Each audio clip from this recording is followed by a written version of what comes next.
My God, why have you forsaken me?" These words, echoing with raw anguish, open Psalm 22. The psalmist, pouring out his heart, feels utterly abandoned by God. He is surrounded by darkness. His pain is deep, unbearable. He cries out, but his prayers seem to vanish into a void.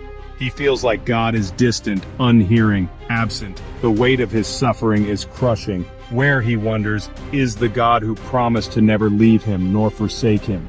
This feeling of abandonment resonates deeply with the human experience. We all face times when God seems far away, moments when our prayers feel unanswered, seasons when darkness surrounds us. In these times, the words of Psalm 22 offer solace.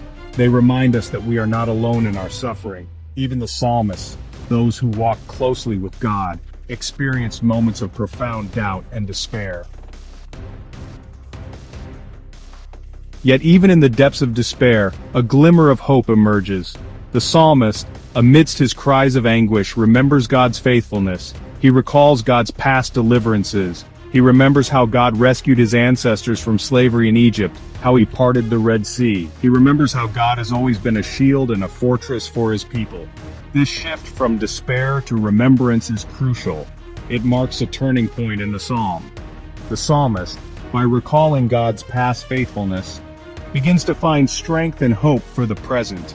He reminds himself that God is not a God who abandons his people. He is a God who delivers, who saves, who remains faithful, even when his people are faithless. Centuries after Psalm 22 was written, its words found a chilling echo on a hill called Calvary. As Jesus hung on the cross bearing the weight of the world's sin, he cried out, my God, why have you forsaken me?" These words, spoken in the depths of Jesus' agony, were not words of despair, but words of prophecy. Jesus, the Son of God, was fulfilling the very words of Psalm 22, taking upon himself the suffering and abandonment that the psalm so vividly portrays. The connection between Psalm 22 and the crucifixion is profound. It reveals the depth of God's love for us. Jesus, in his suffering, identified with our pain, our abandonment, our feelings of being forsaken by God.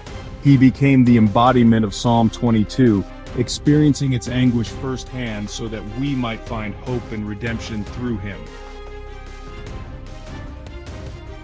Section 4. Hope endures. Finding strength in God's presence.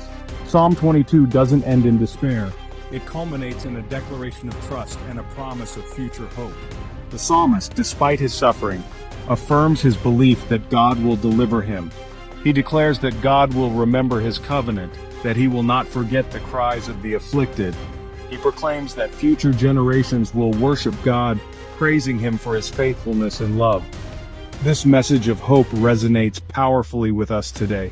It reminds us that even in our darkest moments, even when we feel abandoned and alone, God is with us. He has not forgotten us. He hears our cries. He is working for our good, even when we cannot see it. Section 5, a promise for today, trusting in God's unfailing love. Psalm 22 offers us more than just a glimpse into the psalmist's heart. It offers us a promise that God is with us in our suffering. A promise that he will never leave us nor forsake us. A promise that he is working all things together for our good. This promise is for you today. No matter what you are facing, no matter how dark the night may seem, know that God is with you. He sees your tears.